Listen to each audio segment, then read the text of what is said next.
"You two don't belong in this section," the flight attendant snapped, pointing at the black twins as if they were intruders. Gasps rippled through the cabin. One of the boys stammered, We're just sitting where our tickets say." The attendant sneered, "Don't talk back. Move, or I'll have you removed." Before they could rise, their father's deep, steady voice cut through the aisle. "Enough. Sit down, boys." Passengers leaned closer, sensing a storm. The attendant smirked, certain she held the power. But she had no idea. Her words had just grounded more than a family. The tension in the cabin was thick enough to cut with a knife. The passengers shifted uncomfortably in their seats, watching the confrontation unfold like an unexpected drama. Some whispered to each other, while others simply stared, unable to look away. The twins, barely 17, exchanged nervous glances. They were polite, well-dressed, and clearly shaken by the humiliation of being singled out in front of everyone. The older twin tried to steady his voice. "Ma'am, we paid for these seats. Please check again." The flight attendant scoffed, folding her arms with a smug expression. "Don't play games with me. I've been doing this job for years. People like you always try to sneak into first class." Her words hit like daggers. "People like you." The phrase echoed in the minds of passengers who understood exactly what she meant. Some lowered their heads, uncomfortable with the blatant prejudice. Others looked at the twins with sympathy, but no one spoke up. At least, not yet. The father, sitting just across the aisle, rose slowly to his feet. He was tall, broad-shouldered, dressed simply in a buttoned shirt and slacks. His calmness stood in stark contrast to the flight attendant's flaring temper. "My sons are not sneaking anywhere," he said evenly, his voice carrying the kind of authority that turned heads. "Their tickets are valid. I suggest you check the system again." The attendant's lips curled into a smirk. "Sir, unless you'd like to be escorted off this plane along with them, I recommend you sit back down." Her condescension drew gasps. The twins' father remained unshaken. He bent slightly toward her and spoke in a tone quiet enough to be respectful, but firm enough to make her pause. "Do not raise your voice at my children again." At that moment, a passenger in row 3 raised his hand hesitantly. I think they're telling the truth. I saw them board with priority tickets." The attendant snapped her head toward him. "Sir, unless you'd like to spend the night in an airport lounge, I suggest you mind your own business." A murmur spread through the cabin. Whispers of disapproval rippled across the rows. For the first time, passengers were beginning to choose sides, and the balance wasn't in the attendant's favor. But the woman doubled down. She stepped closer to the twins, her voice sharp and cutting. "Stand up, now, or I'll call security the moment we land." The younger twin's eyes welled with tears, and he gripped his brother's hand. It wasn't just about being accused. It was about being degraded in front of strangers for nothing more than their skin color. Their father placed a protective hand on his son's shoulder and looked straight at the attendant. His eyes didn't blink. His voice didn't waver. "No one is moving. You will not harass my family." The tension climbed higher. The flight attendant pulled out her radio, ready to contact the pilot. "Captain, we've got a situation here." But before she could finish, another voice interrupted. A middle-aged woman in business attire, seated in row 5, spoke firmly. "This isn't a situation, it's harassment. They're clearly sitting in their assigned seats. I saw their boarding passes." Now the cabin came alive. Heads nodded, voices murmured agreement. The tide was turning. The attendant's face flushed red. She tightened her grip on the radio and hissed, "You people have no idea how things work up here. I'm in charge of this cabin. What I say goes." That was the breaking point. The twins' father took a step forward, towering over her. His voice was steady but thunderous, a sound that commanded silence. "No. What you say ends here." The attendant blinked, startled at the shift in tone. Her confidence faltered, but pride wouldn't let her back down. "And who exactly do you think you are to tell me that?" Passengers leaned forward in their seats. It was the question everyone wanted answered. The man straightened his back, his eyes fixed on hers. Then, in a voice that carried through the entire cabin, he said, "I am a senior safety inspector for the Federal Aviation Administration. I have the authority to ground this aircraft if I witness misconduct that endangers passengers. And right now, that's exactly what you're doing." The cabin erupted. Gasps, murmurs, and even a few cheers filled the air. The attendant's jaw dropped. Her radio, still clutched in her hand, suddenly felt heavier. The smugness drained from her face as the realization hit. She wasn't dealing with just another passenger. She was dealing with the very authority that oversaw her airline's operations. The father continued, his words deliberate and sharp. "You've humiliated my children. You've endangered the peace of this flight, and you've abused your position. Effective immediately, this aircraft is not going anywhere until your behavior is formally addressed." The pilot's voice crackled through the intercom, uncertain. "Sir, are you saying you're grounding the flight?" The father raised the radio to his lips. "That's exactly what I'm saying." Passengers gasped again, their eyes darting between the man and the stunned attendant. A young boy whispered to his mother, "He's like a superhero." The flight attendant staggered backward, her face pale. You can't do that. You don't have the authority." The man fixed his gaze on her. "Do you really want to test that theory?" Silence fell over the cabin. The weight of his authority pressed down like gravity.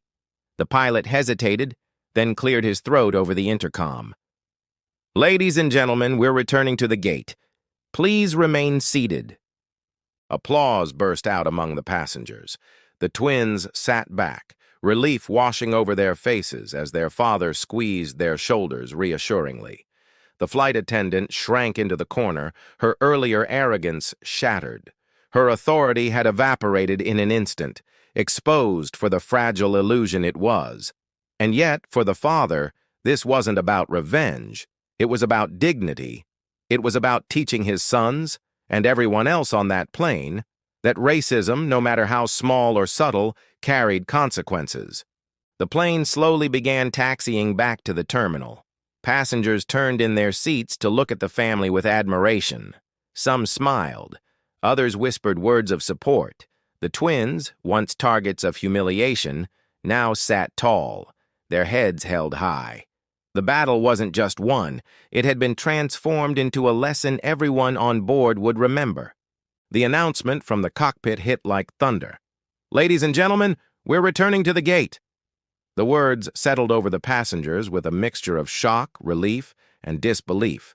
Never in their lives had they seen a plane grounded mid-boarding because of a single crew member's behavior.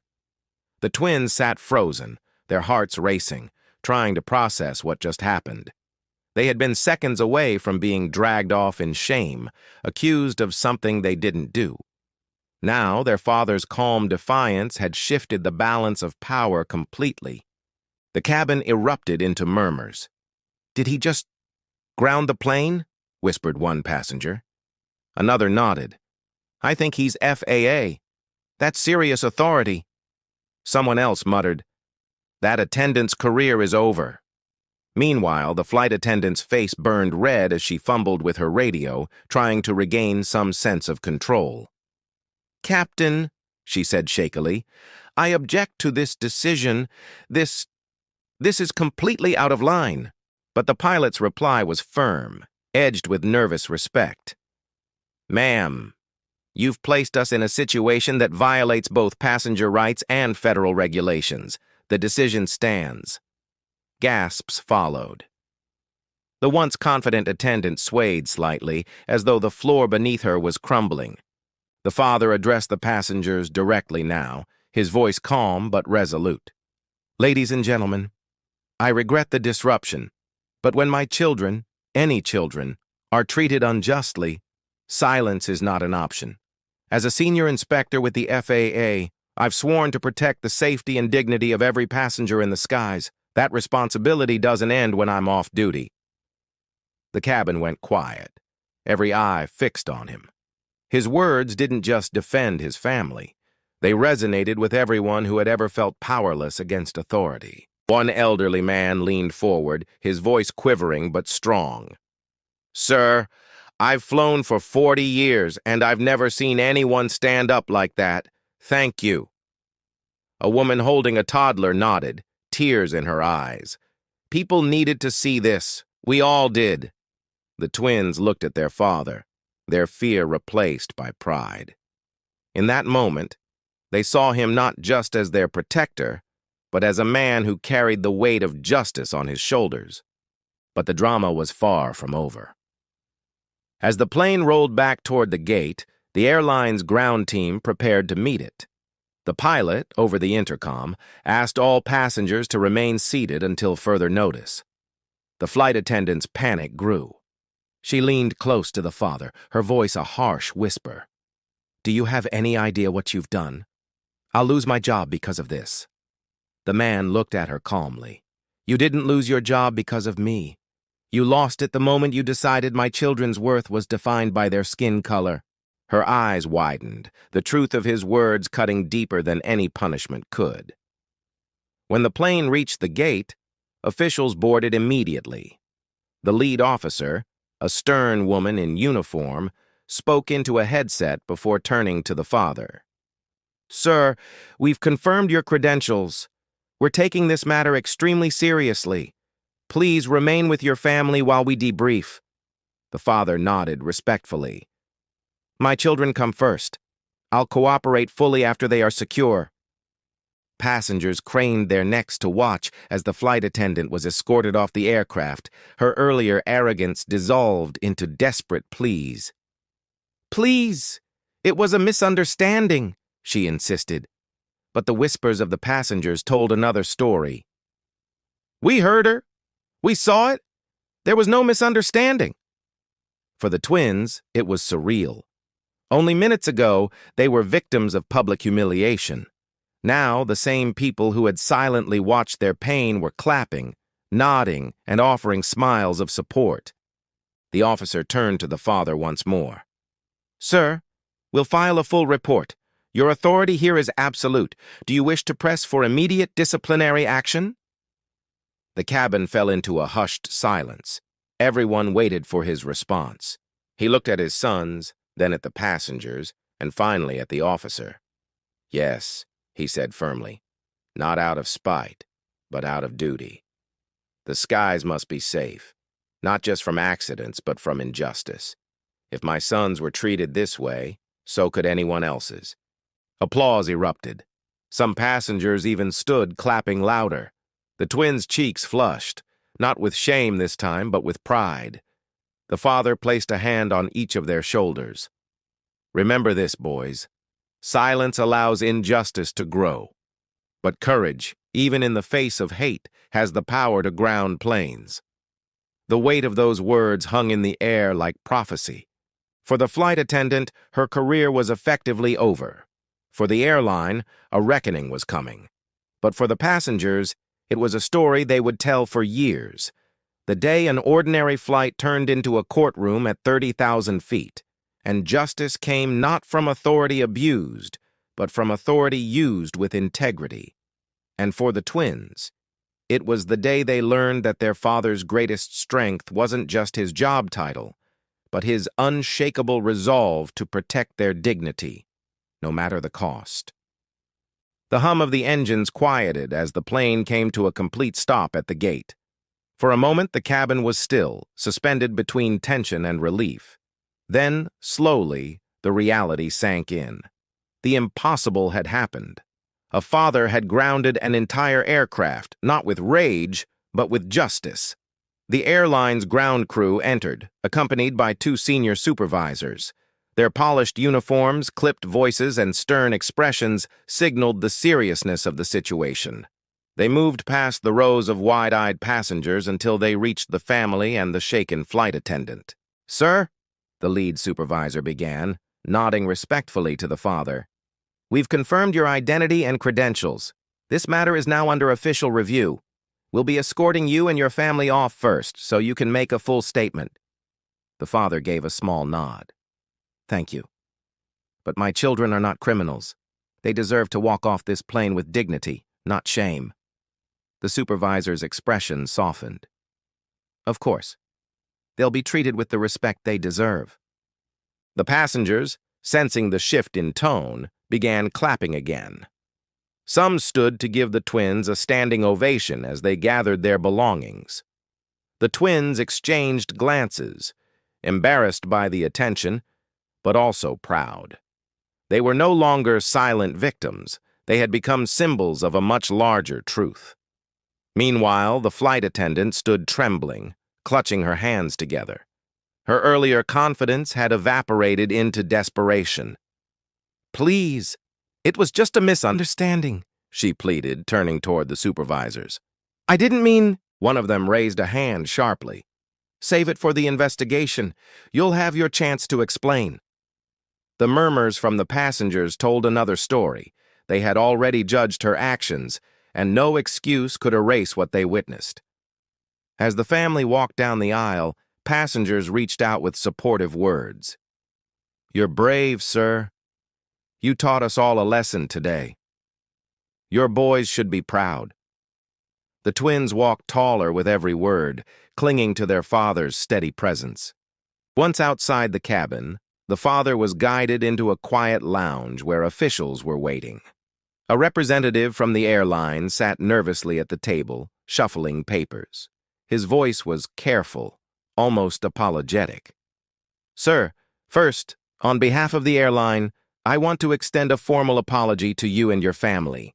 What happened on that plane was unacceptable." The father remained composed, though his eyes carried the weight of what his sons had endured. "An apology is a start, but apologies don't prevent this from happening again. Your training, your standards, something failed today, and until it's fixed, passengers remain vulnerable." The representative swallowed hard. "We understand. I assure you the attendant will be suspended immediately pending investigation, and will review our diversity and conduct training policies. This incident will not be ignored." The twins listened quietly, but their father knew they were absorbing every word. It wasn't just about punishing one person, it was about holding an entire system accountable. Later, as the family was escorted out of the terminal, reporters were already gathering. News had traveled fast. Passengers had posted videos, clips, and live updates. The world was watching. Microphones and cameras swarmed them, voices calling out questions. "Sir, is it true you grounded the plane yourself? What happened between the attendant and your sons? Do you plan to take legal action against the airline?" The father raised a hand, silencing the chaos with a single gesture. He faced the cameras, his sons standing proudly beside him. His words were calm, but they cut deep. "Yes, I grounded the plane. Not because I wanted to, but because I had to. My children were singled out, humiliated, and threatened without cause. That is not just a failure of professionalism. It is a failure of humanity.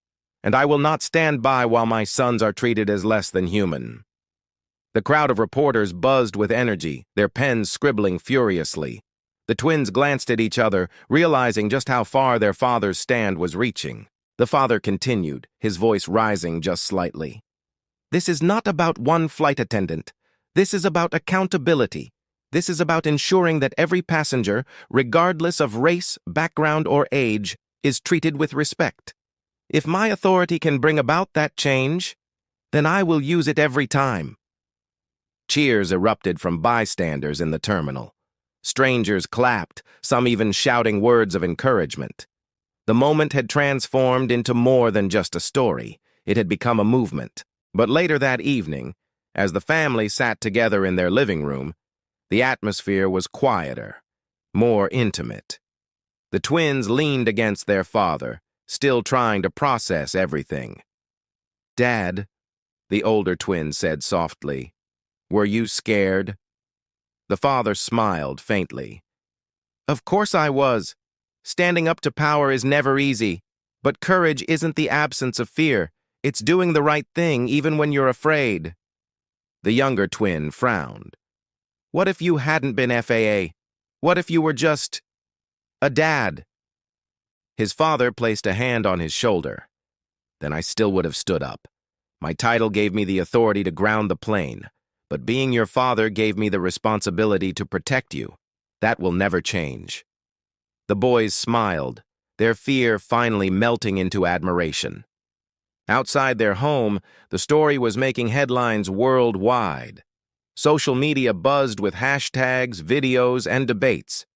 The airline announced an emergency review of its staff training. Advocacy groups picked up the story, using it as proof of the urgent need for reform in customer service and racial bias awareness. The ripple effects had begun. But inside the house, none of that mattered as much as the lesson that had been passed from father to sons, the importance of standing tall even when the world tries to cut you down. The headlines continued to echo for days. Father grounds plane after racial profiling incident. Clips from the passengers' phones had gone viral, racking up millions of views across social media platforms.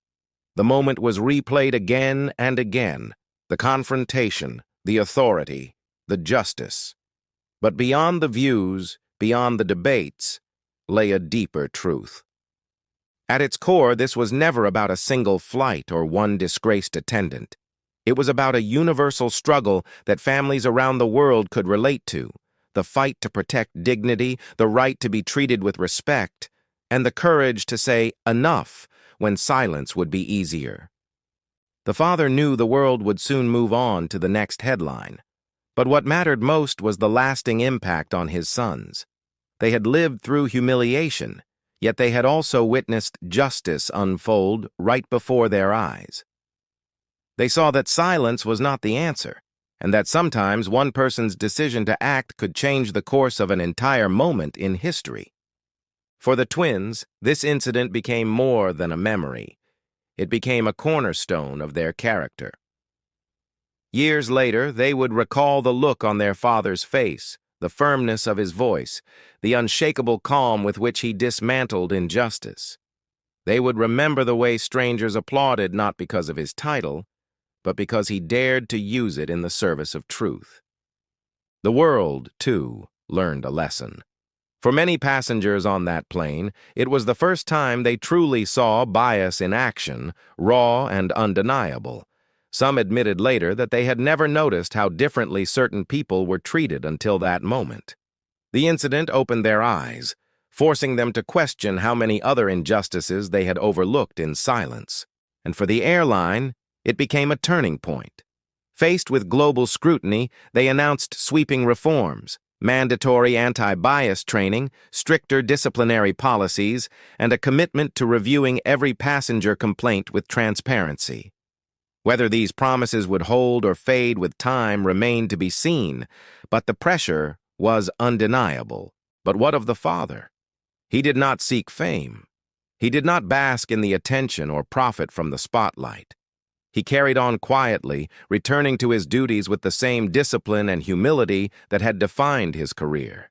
Yet he also knew that his story now belonged to something bigger, a symbol of what it means to stand firm when others cannot. In his private reflections, he often thought about that day, not with bitterness, but with resolve. He reminded himself that justice is not guaranteed. It must be demanded, upheld, and protected. His authority may have grounded the plane, but it was his conviction that gave the act meaning. The twins grew older, and with every passing year, they carried the weight of that lesson into their lives. In school, when they saw classmates bullied or belittled, they remembered their father's words and stepped in. In sports, when unfairness threatened to divide the team, they used their voices. And later, in adulthood, they carried that courage into their careers, their communities, and their own families. Because courage is contagious. Justice, once witnessed, becomes a seed that takes root in the hearts of those who believe in it. And that day, on that plane, 2 seeds were planted that would grow into men who never backed down from doing what was right. To the public, it was a headline. To the airline, it was a crisis. But to the twins, it was a defining moment, a reminder that their worth could never be measured by prejudice, and that even in the face of power, truth has a way of leveling the skies. And so, as we close this story, remember this. Injustice can strike anywhere, in classrooms, in workplaces, even in the cabins of airplanes thousands of feet above the earth. But when it does, the choice remains the same. Stay silent and let it pass. Or stand tall, speak out, and change the course of events.